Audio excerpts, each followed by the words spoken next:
ABMCৰ কেন্দ্ৰীয় সমিতিৰ নিৰ্দেশ মৰ্মে হালবাৰী জিলা সমিতি আৰু কাল্পনিক আঞ্চলিক সমিতিৰ উদ্যোগত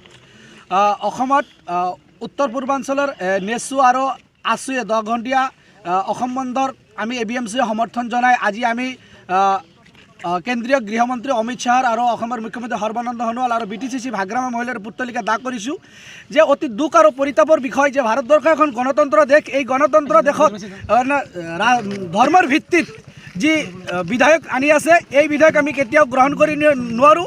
আৰু যি অসমত 855 জন শহীদৰ বিনামত অসম চুক্তি হৈছিল সেই অসম চুক্তিক অৱমাননা কৰি পেলাই সৰ্বানন্দ সোণোৱাল গাদীৰ স্বাৰ্থত যি ৰাজনীতি কৰি আছে এই ৰাজনীতিক আমি কেতিয়াও গ্ৰহণ নকৰোঁ। অসমত কেতিয়াও এই কেপ আমি গ্ৰহণ নকৰোঁ কোনো পৰ্যায়। দৰকাৰ পৰলে আমি অসমৰ সৰ্বস্তৰৰ ৰাইজ জাতি ধৰ্ম বৰ্ণ ভাষা নিৰ্বিশেষে আমি সকলো ৰাইজ ৰাজপথলৈ ওলাই আহি পেলাই এই কেবৰ বিৰোধিতা আমি কৰিম। এই কেব কেতিয়াও আমি অসমত গ্ৰহণ নকৰোঁ, কাৰণ যি কেবে অসমৰ যি 855 জন শহীদক জলাঞ্জলি দি তেওঁলোকৰ কাছা তেজ লৈ খেলা কৰি আছে, গতিকে এই কেব কেতিয়াও গ্ৰহণ কৰা নহ'ব।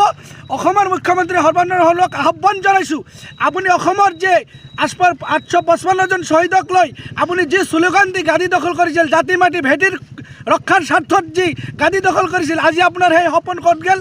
আজি আপুনি সেই গুজৰাটত আপুনি আজি সেই দিল্লীত আঁঠু কাঢ়ি পেলাই অসমৰ স্বাৰ্থত জলাঞ্জলি দিছে। গতিকে এই ক্ষেত্ৰত BTCC ভাগ্ৰামা মহিলাৰে নিমাত ভূমিকা পালন কৰিছে। গতিকে BTCC ভাগ্ৰামাৰ মহিলাৰীক সকীয়াই দিব বিচাৰিছোঁ যে আপুনি অতি সোনকালে কেবৰ বিৰোধিতা কৰিব লাগে, অন্যথাই আপুনি BJP চৰকাৰৰ পৰা ওলাই অহাৰ কাৰণে আপোনাক আহ্বান জনাইছোঁ। নচেতো অনাগত দিনত আপোনাৰ ৰাজনীতিক ভয়ংকৰ পৰিস্থিতি হ'ব, তাৰ কাৰণে আমি ABMC সকীয়াই দিছোঁ।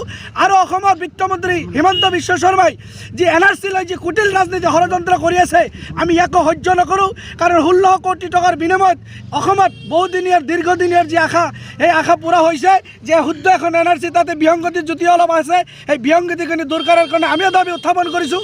কিন্তু এই NRC কেতিয়াও বাতিল কৰা নহ'ব। অসমত বাদ দি বাকী গোটেই ৰাজ্যত NRC প্ৰস্তুত কৰক, নতুনকৈ আমাৰ ক'বলগীয়া নাই। কিন্তু অসমত যিখন NRC হৈছে এখন শুদ্ধ NRC হৈছে।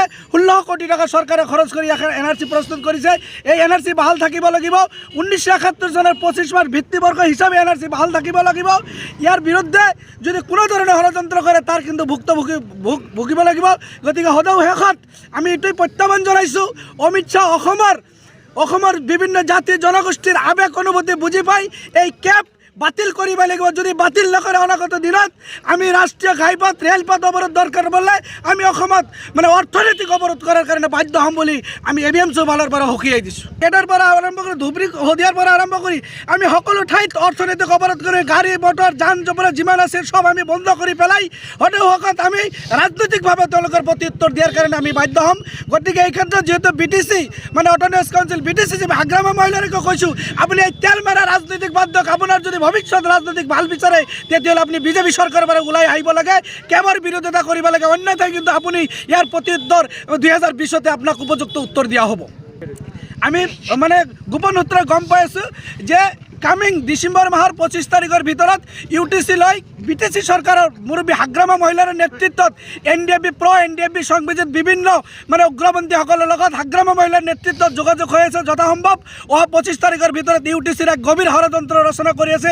সঁচাকৈ যদি UTCৰ চিন্তা চৰ্চা কৰে কেন্দ্ৰীয় চৰকাৰৰ লগত, তেতিয়া কিন্তু আমি কোনোপধ্যেই BTC ৰাইজ আমি বহি নাথাকোঁ, কাৰণ 73% অবড়ো ৰাইজক অন্ধকাৰত ৰাখি পেলাই 23% বড়োসকলক লৈ যি ৰাজনৈতিক ষড়যন্ত্ৰ আৰম্ভ কৰিছে এই ষড়যন্ত্ৰ আমি কেতিয়াও সহ্য নকৰোঁ। BTCত অগ্নিগৰ্ভৰ পৰিস্থিতি হ'ব পাৰে, আৰু অগ্নিগৰ্ভৰ পৰিস্থিতিৰ কাৰণে সম্পূৰ্ণভাৱে কেন্দ্ৰীয় আৰু অসম চৰকাৰ আৰু BTC চৰকাৰৰ ভাগ্ৰামা মহিলাৰ দায়ী হ'ব লাগিব।